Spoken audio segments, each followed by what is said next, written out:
My name's Ruth. I'm one of the pastors here. And this is our third week in the series Hope and the Four Horsemen of the Apocalypse. And as we've said in past weeks, that's meant to be a bit of a fun title, a provocative title, or an evocative title, maybe I should say. So this is not a series about the book of Revelation. Sorry if you were looking forward to that. And it's certainly not a series about the end of the world and God destroying the world or anything like that. But it is about finding hope in some pretty bleak, scary, overwhelming situations, ones where it feels like pretty hopeless. Because we live in a culture that experiences a lot of angst about what's going on in the world. We're bombarded with information about natural disasters and wars and disease outbreaks, and we get to see that, right? So on the evening news or in our news feed online throughout the day, we get to see real life nightmare scenarios. We get to hear and see people responding in the immediate aftermath of some of the worst things that could possibly happen to them. So if we have any sense of empathy, that can create a lot of anxiety for us. The world can seem very scary in many ways.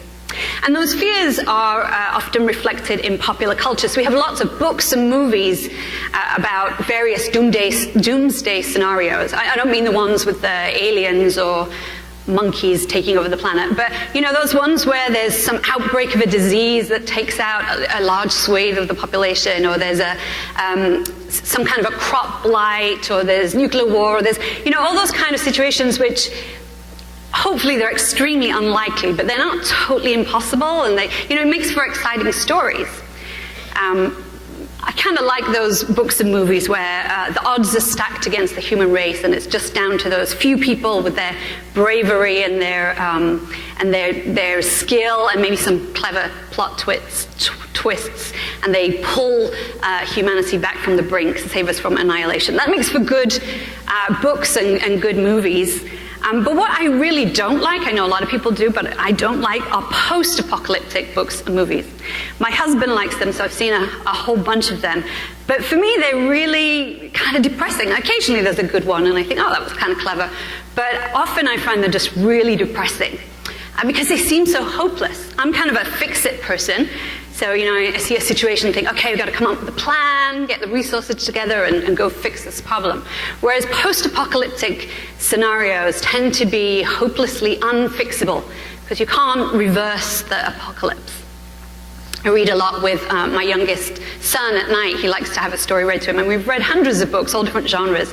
And he was bought a set of books that were highly acclaimed, but it's a kid's version of a post-apocalyptic scenario. And I just couldn't read them. I knew that this bunch of kids was going to get picked off one by one, that whatever happened, it was going to end badly. I was just like, we can't read this. We need to focus on something more hopeful. I can't read this before we go to sleep every night. So, but there are some topics, there are some issues that feel like that. They feel like no matter what you do, it's going to end badly. And that's what this series is about, looking at those kind of things. It feels too screwed up. It feels like it'd be better off focusing on something where we can do something positive. And hunger and poverty can feel like one of those things, one of those issues. Famine was the third horseman in that vision that the writer of the book of Revelation had. And it's easy to see why. World hunger, world famine, world poverty can just seem really scary and overwhelming. Because honestly, what can you do? The population is skyrocketing. In the 20th century, the world population quadrupled. We now have over 7 billion people. And as we were looking at a couple of weeks ago, we've made large areas of our planet unsuitable for growing crops through deforestation, through pollution, through global climate change. We've overfished the seas, etc., etc. And millions of people are starving. It can feel incredibly hopeless. What do you do in a situation like that? Well, let's look at a few statistics about hunger around the world. There are lots of different ways of measuring hunger, so different measures of hunger reveal different aspects, but roughly speaking, there are about 800 million people going hungry around the world. That's 1 in 9 people on the planet are hungry. And poor nutrition, so that's a lack of food, lack of nutrients, unsafe food, causes nearly half all deaths in children under the age of 5. So that's over 3 million children each year die of nutrition-related causes. That's 6 children under the age of 5 every minute of every day. It's horrendous. And every so often there's a photo of someone who's starving that will go viral. I don't know if you saw the one a few weeks ago of a 1-month-old Syrian baby.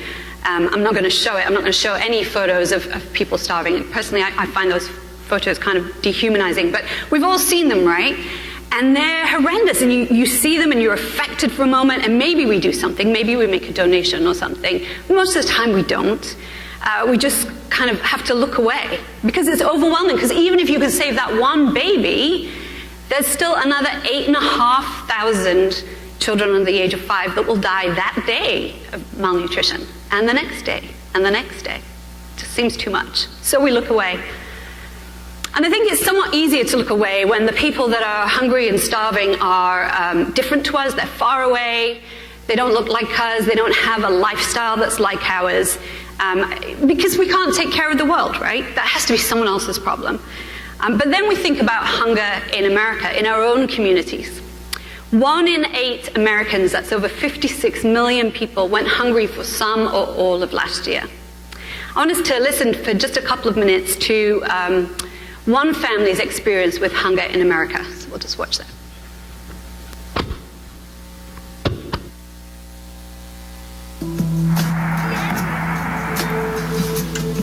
I'm a single working mom. I work 40 hours a week, sometimes more.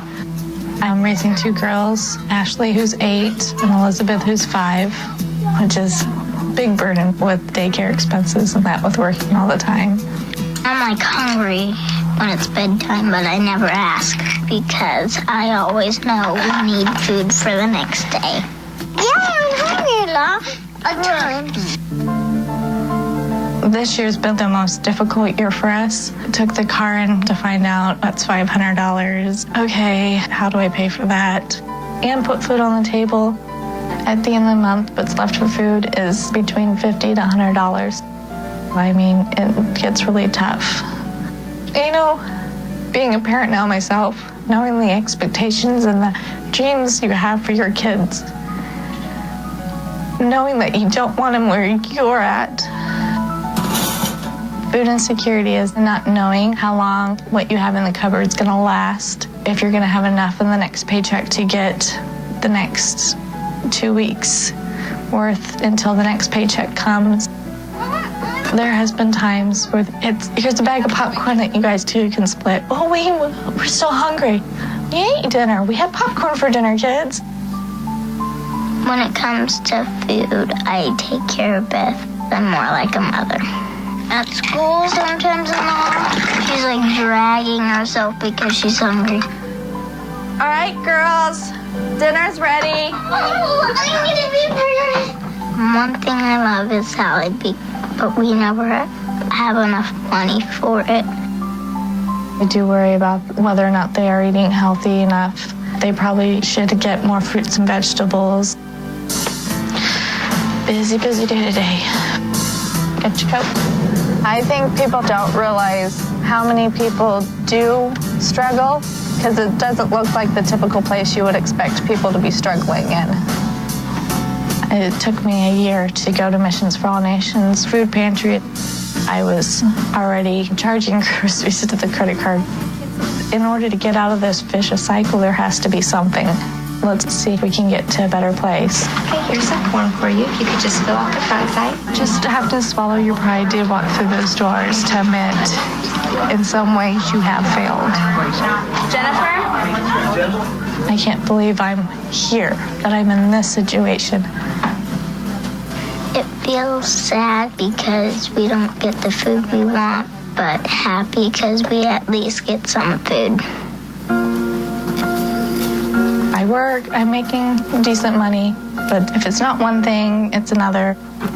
This could happen to anybody at any time because you never know.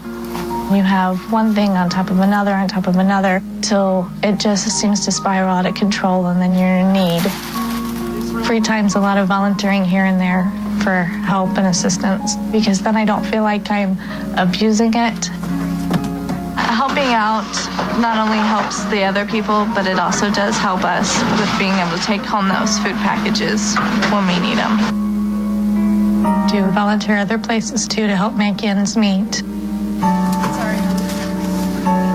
You can see all these different people who are in need.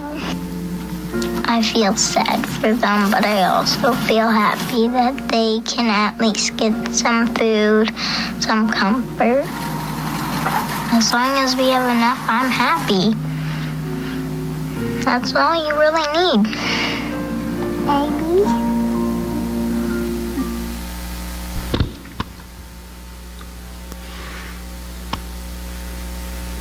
It's appalling, isn't it?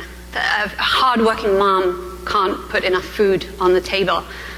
That her kids are going to school hungry, going to bed hungry. And obviously Jennifer is just one of millions of people in that situation in America. If you Google hungry in America, you'll get scores and scores of videos just like this, where people have lost a job, or they've got hit with medical bills, or something else that acts as a shock. And it just starts to get worse and worse. So even though they're doing everything right, so to speak, they end up not being able to put food on their table for their families. Hunger is pervasive. It's in countries all around the world. We see it in brutal footage of kids with distended bellies and skeletal people, but it's also hidden in the normal working family next door that actually doesn't know where their next meal is coming from. So how can we find hope when we're faced with this problem of hunger? Or should we just look away, focus on something that we can fix, where we can make a difference? Well, before I came to work for Cedar Ridge a little over a year ago, I worked in international relief and development programs for about 20 years. I know you can't tell, right? I look so young. But I've seen hunger close up in a number of different countries and different settings. So in refugee camps where people have lost literally everything. And in rural communities where something has happened and the crop has failed and people are going hungry. And in shanty towns where there is just incredible poverty. And in war zones where transport corridors have been cut off and there's just no food coming in. And I've heard a lot of stories of hunger, and it's felt often very overwhelming. But there's one story that I think is woefully undertold, and that's that actually the world is becoming a better place. There is reason for hope. As I mentioned, there are lots of different ways of measuring hunger, and so it's not always easy to compare data sets. But I want to give you a few snapshots of trends in world hunger.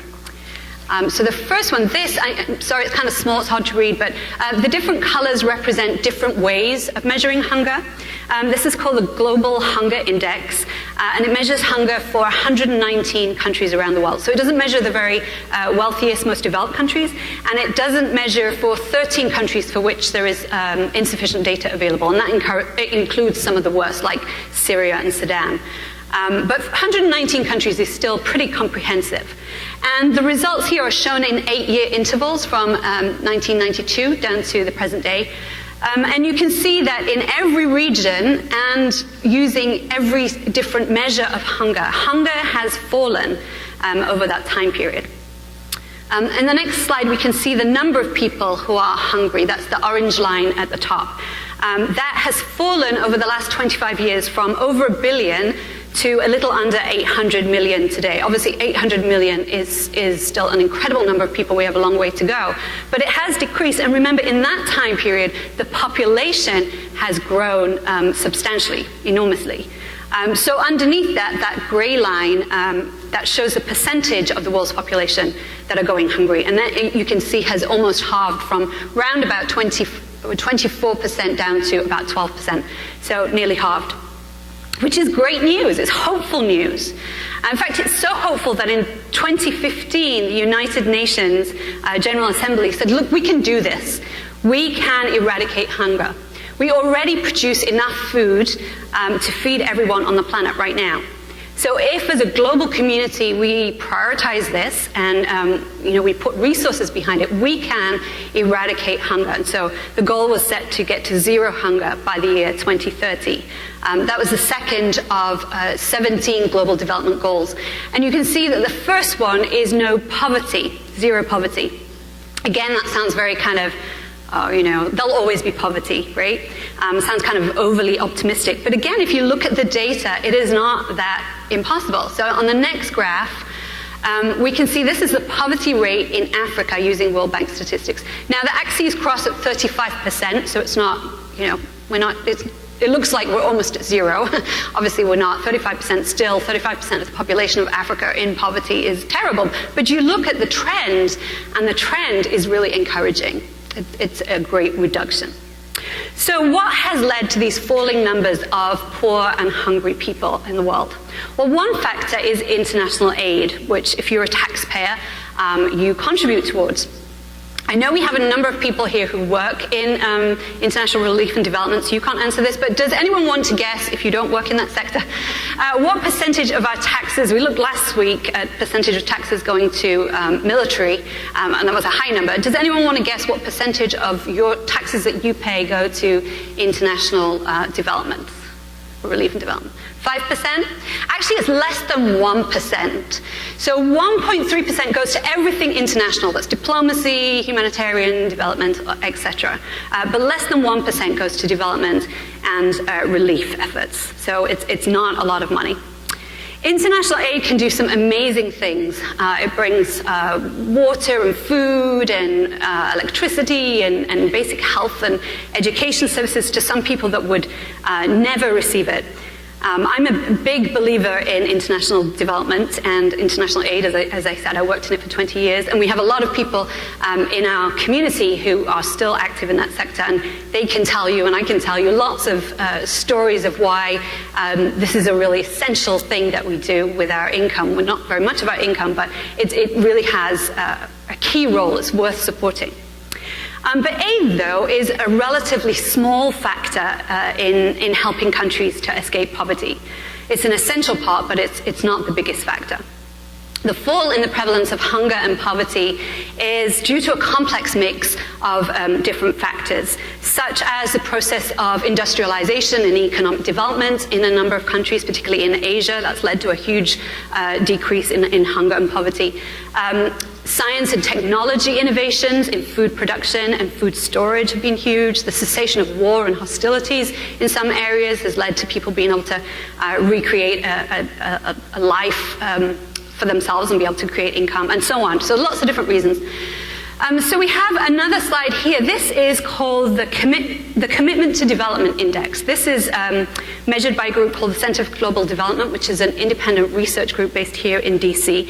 And they measure how a country supports social and economic development overall through a number of different factors. So they look at things like trade policies, how equitable they are, making technologies available to developing countries, restricting arms flows, commitment to international agreements, immigration policies, and so on. So they look at a whole bunch of different things, and they measure this each year for 27 of the world's richest and most developed countries. You won't see the US on here because it's a ways down the list. It's currently ranked at number 23 out of 27, just behind Poland. And for the record, it has always been low. The US has always been low on this scale, but it did drop a couple of positions in the last year. So does that matter? Does it matter that as a country we're actually doing relatively little overall to impact global poverty and hunger? Or that we as individuals are probably doing pretty little. According to the Almanac of American Philanthropy, the average American gives away 4% of their income to charities, and a third of all Americans don't give anything at all. Does that matter? Well, obviously I think it does. I think Scripture is full of commands to feed the hungry and to provide for the poor and the vulnerable. I just want to give a few quick examples. So from the Jewish law, there are lots of commands about caring for the widow, the orphan, the foreigner, the poor. Here for just one example. Since there will never cease to be some in need on the earth, I therefore command you, open your hand to the poor and needy neighbor in your land.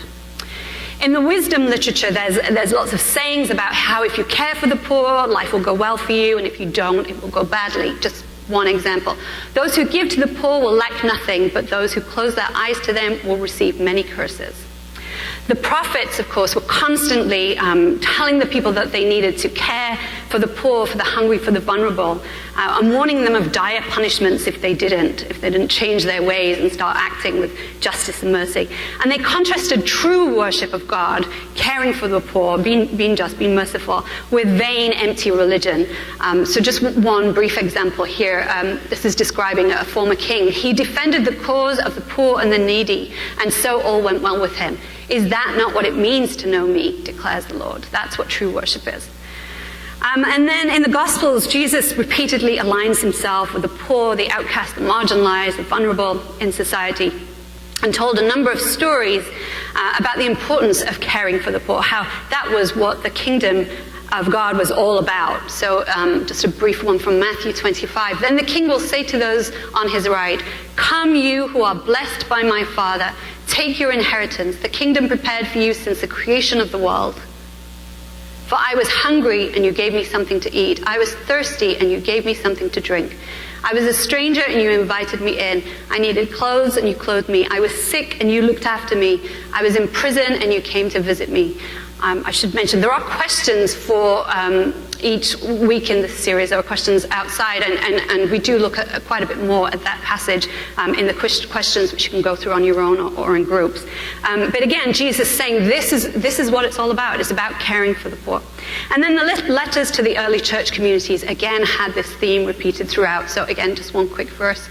"If anyone has material possessions and sees a brother or sister in need but has no pity on them, how can the love of God be in that person?" So all throughout Scripture, in all different types of writings, we get this common theme of the need to care for the poor, to ensure that the hungry are fed, that the vulnerable are taken care of, to give generously, recognizing that everything we have comes from God, and that we're called to care for one another. And this persistent theme in Scripture is particularly directed at religious people, at people who claim to be on God's side. So I want to read this passage. This is a longer passage from Isaiah. I'm going to read it in the Message, which is a modern translation. "Shout, a full-throated shout. Hold nothing back. A trumpet blast shout. Tell my people what's wrong with their lives. Face my family Jacob with their sins. They're busy, busy, busy at worship and love studying all about me. To all appearances, they're a nation of right-living people, law-abiding, God-honoring. They ask me, what's the right thing to do? I love having me on their side. But they also complain, why do we fast and you don't look our way? Why do we humble ourselves and you don't even notice? Well, here's why. The bottom line of your fast days is profit. You drive your employees much too hard. You fast, but at the same time you bicker and fight. You fast, but you swing a mean fist. The kind of fasting you do won't get your prayers off the ground. Do you think this is the kind of fast day I'm after? A day to show off humility? To put on a pious, long face and parade around solemnly in black? Do you call that fasting? A fast day that I, God, would like? This is the kind of fast day I'm after. To break the chains of injustice. Get rid of exploitation in the workplace. Free the oppressed. Cancel debts. What I'm interested in seeing you do is sharing your food with the hungry, inviting the homeless poor into your homes, putting clothes on the shivering, ill-clad, being available to your own families. Do this, and the lights will turn on, and your lives will turn around at once. Your righteousness will pave your way. The God of glory will secure your passage. Then when you pray, God will answer. You'll call out for help, and I'll say, here I am. If you get rid of unfair practices, quit blaming victims, quit gossiping about other people's sins, if you are generous with the hungry and start giving yourselves to the down and out, your lives will begin to glow in the darkness. Your shadowed lives will be bathed in sunlight. I will always show you where to go. I will give you a full life in the emptiest of places. Firm muscles, strong bones. You will be like a well-watered garden, a gurgling spring that never runs dry. You'll use the old rubble of past lives to build anew, rebuild the foundations from out of your past. You will be known as those who can fix anything, restore old ruins, rebuild and renovate, make the community livable again. I love that imagery at the end We get to be those who can fix anything, who restore, who rebuild.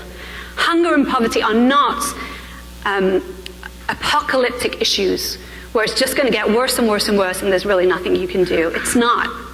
We get to be part of making life livable.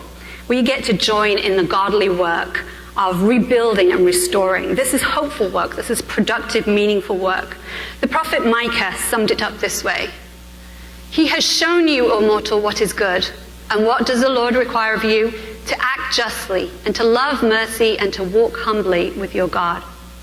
Justice and mercy. I've shown this picture before, but I really like it. This is the sculpture of an angel of mercy holding back Lady Justice. Justice, of course, is giving people what is their right. It's giving them what they deserve, what they're entitled to. Mercy is going way beyond that. It's offering kindness beyond what's fair, beyond what's necessary, being generous and compassionate. And this is what we're called to throughout Scripture, justice and mercy. We just read about both of those in that passage from Isaiah, where the religious people are told to break the chains of injustice, get rid of exploitation in the workplace, free the oppressed, get rid of unfair practice. That's a justice element. But then Isaiah also says, cancel debts. That's not fair, but do it. Cancel debts. Share your food with the hungry. Invite the homeless poor into your homes. Put clothes on the ill-clad. Be generous with the hungry and start giving yourselves to the down and outs. Well, one way we as a community try to demonstrate justice and mercy to people who are materially poorer than we are is through our partnership with Ipala, Guatemala. Ipala is a very resource-poor part of Guatemala. There are not a lot of economic opportunities there. The local economy is almost all agricultural. And so when the rains don't come, or when they come late, or when there are floods like there were this year, there can be a lot of hunger and food insecurity. Illiteracy rates are very high in Guatemala. People can't afford the costs associated with school. They can't afford the books and the uniforms and so on. And they end up trapped in a cycle of poverty. And Guatemala largely got this way because of a 36-year civil war in which the American government and American businesses played a very key role. So this is a justice issue as well as an issue of mercy. The country continues to struggle with a lot of political corruption and high rates of unemployment and so on.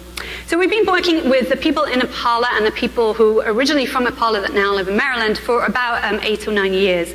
And the leaders in the Ipala community have identified health and education as two priorities.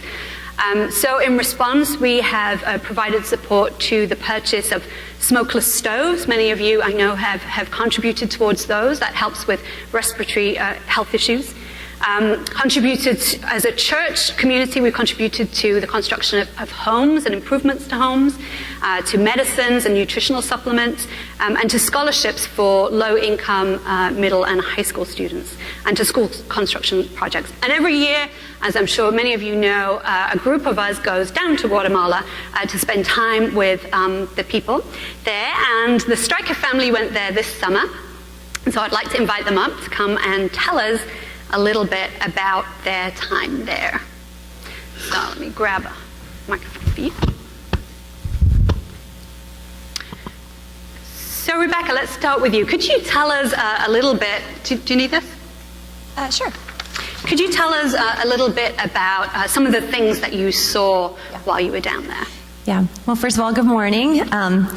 I'm Rebecca Stryker. This is my son Tim, and my husband Ethan, and our daughter Maddie went with us as well.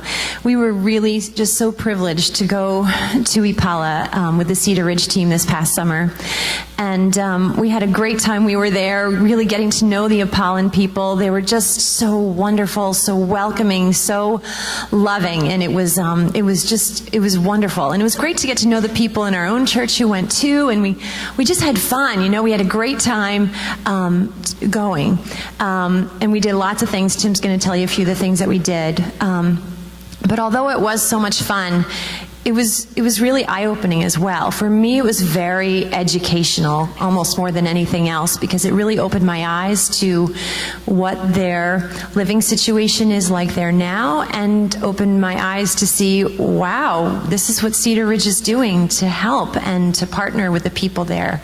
And it was really incredible. But some of the things that we saw, there were definitely so many families that live in poverty. There was a lot of poverty. And you kind of go with that expectation, but it really hits you when you're walking among the villages and seeing what you see. A lot of the homes were constructed with adobe bricks. I had never seen adobe before. You can see the house on the left there is adobe. A lot of the houses are just kind of put together with sticks, corrugated metal, tarps. Many homes had dirt floors. Not much concrete there. When we went, there had been recent flooding, which had caused damage to some homes. One home in particular had collapsed, and the team worked to kind of take that down to prepare it for rebuilding. Ethan will talk more about that in a minute. The houses were small. As you can see, they were open to the elements. There were chickens and stray dogs that just kind of roamed around freely.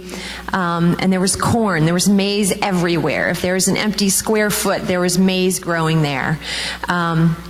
And in terms of electricity, there was very little electricity, running water. In Impala proper, there was, they did have electricity and running water, but in the villages surrounding, it was sparse. You can see here that they collected water in tanks. They just didn't have access to public water. This next photo that we have, this is a bathroom in a home. That's how they would shower. Just a tarp. What? Yeah. It's a shower. Sorry.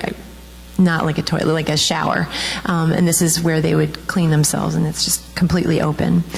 But beyond that, I was particularly humbled by the problems I saw due to lack of proper nutrition and health care. Many people, children and adults alike, had missing teeth, or they had permanent crowns, and that kind of struck me. And I ended up finding out that there is no preventative dental care in Impala, like none. That's not a thing. They only react to if you have a toothache or if something goes wrong, and then they pull it, and sometimes you can get a crown. So that was really troubling to me. I also found out that there's a lot of sugar in the Impalan diet, which I didn't know. They drink a lot of soda, which I wouldn't have expected, and also they eat a lot of maize. Their main food source is maize, which basically is sugar.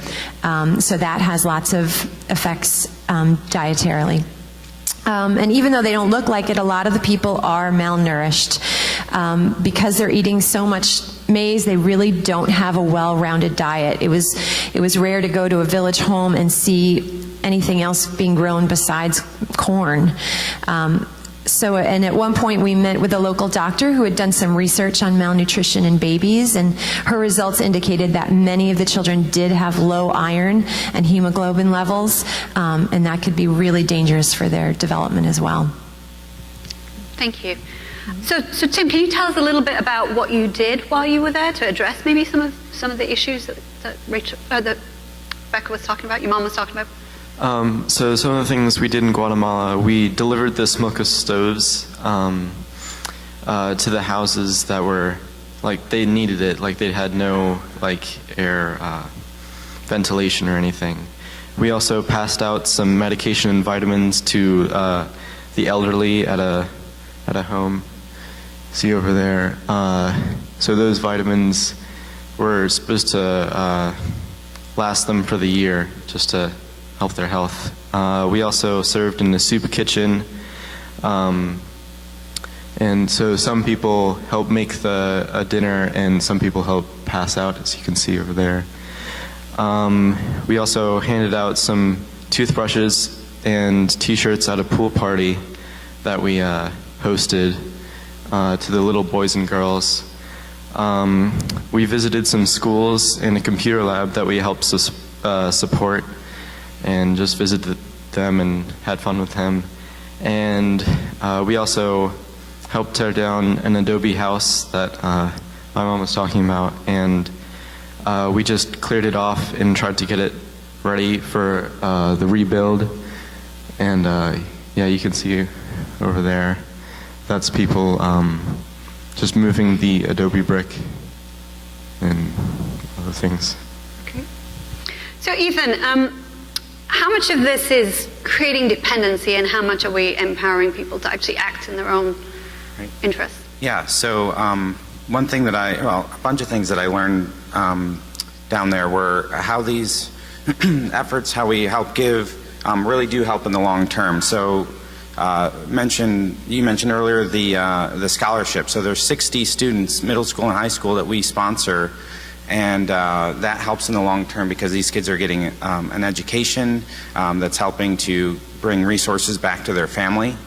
And one of the fathers of a scholarship student over there on the right there, so somewhere in the middle, I can't point, but is one of our scholarship students. And the gentleman on the right there, Francisco, he said something that I think the entire team really were affected by. And he said, life is hard here, but the help that Cedar Ridge gives makes it less difficult. And you know, it is a long-term benefit, I think. And by the way, he was one of the guys that went across town to help with that Adobe house build. Like, he's in need himself, but he was going across town to help other people, which also helps in the long term. One of the things we talked about was just kind of creating a spirit of helping each other, a spirit of community, and so people that were getting help were helping others, and that has a long-term effect. And another thing too is something that struck me was that the people down there, it wasn't like they were just helpless victims. They were very smart, they had ingenuity, and if they received resources, they used it in a smart way.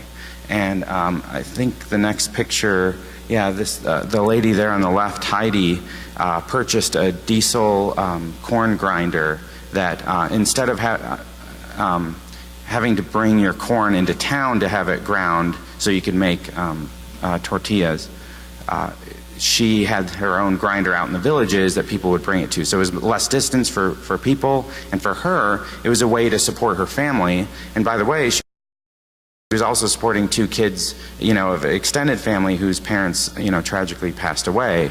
And so again, it's ingenuity, and yeah, there's a picture of the grinder there, and it's taking resources and using it for the long term. What was I going to say?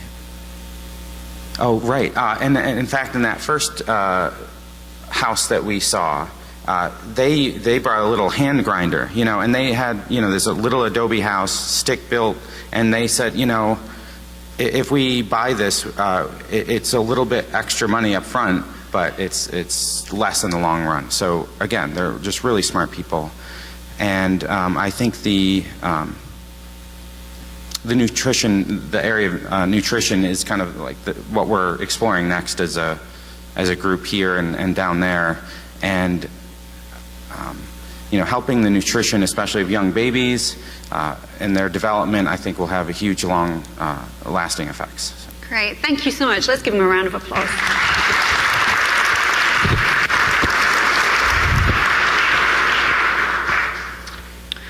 So each of us can make a difference. This is something that we can all do something about. It might only be a small thing that we can do, but those small things add up. The Irish statesman Sir Edmund Burke said this: "No one made a greater mistake than he who did nothing because he could only do a little." And those little things not only have a cumulative effect, you know that word I'm trying to say, adding up effect around the world, but they also have a huge, or can have a huge impact on us. And I'm sure you would say that, right, guys, that as much impact as you had in Guatemala, you probably had more impact on yourself, right? It really impacts how we view our own lives, our own situation, can make us feel so much how we're incredibly blessed, how we want to be helpful to others, how we want to share, how we want to be generous, how we want to make a difference. So what are some of the things that we can all do? Well, first we can pray. We can all pray for the poor. We know that God cares about the poor. This is not a case of us trying to get God to care about the poor. This is much more about us aligning ourselves with God and saying we care too, that we share God's longing for justice and for mercy. But let's also pray that God will show us ways that we can act. And some of the things that we can do is be ethical consumers. We can buy fair trade. We can buy ethically sourced goods. Matthew mentioned that week on Saturday is the Christmas party here, when there will be vendors of ethically sourced and fair trade products. It's a great place to put that into action. We can decide not to shop at certain stores that we know have a reputation for driving down prices to the point that their employees can't make a decent living, and their suppliers can't either. There are certain products that you might want to boycott. There are a number of websites that can tell you about certain products that are produced in very unethical ways. There's a great website that's called slaveryfootprint.org that will particularly show you about some of the unfair forced labor issues behind certain products. We can give financially. We can give to organizations that promote the dignity of the poor, that do empower them, that don't create dependency, but do empower the poor. We can give to our work here in Apala. We can advocate for the poor. We can call political leaders and managers of stores that we buy from to account. We can support programs like food stamps, after-school programs, Meals on Wheels, those kind of things that are often under the budget cuts. We can add our voice on the side of the poor. And there are practical ways to get involved. You can get involved, obviously, outside of Cedar Ridge, but here at Cedar Ridge, too, you can volunteer on the farm next year, put together food donations for the backpack program for Greencastle Elementary School, the Thanksgiving baskets that were mentioned, get involved in our work in Apala. So there are lots of ways, and there are on the communion tables, there is a flyer with more details about some of those ways that we can all get involved. So we are going to take communion now. And communion is a symbolic meal that is rich with meaning. This ritual uses what were, at the time of Jesus, very everyday elements of food and drink, bread and wine. There were inclusive symbols, universal symbols. We all need food, we all need drink, just as we all need forgiveness and healing and community and oneness and all those other elements of following Jesus that we celebrate through the ritual of communion. I think it's very significant that when Jesus gave us his ritual, he didn't use incense or bells or he didn't use religious symbols. He chose bread and wine, everyday food and drink. I think it's important to think about that because for many of us, myself included, we tend to think of worship as something mysterious and esoteric and transcendent, and it can have those elements. But through the prophets, God made that point over and over again, that true worship is going out and feeding the hungry and taking care of the poor. When Jesus taught his disciples to pray, he juxtaposed, "May your kingdom come, may your will be done," with "Give us this day our daily bread." So to follow Jesus is both celebrating this symbolic ritual of bread and wine, but also literally going out to feed the hungry and to care for the poor. So I want us to keep both of those aspects in mind as we take communion today.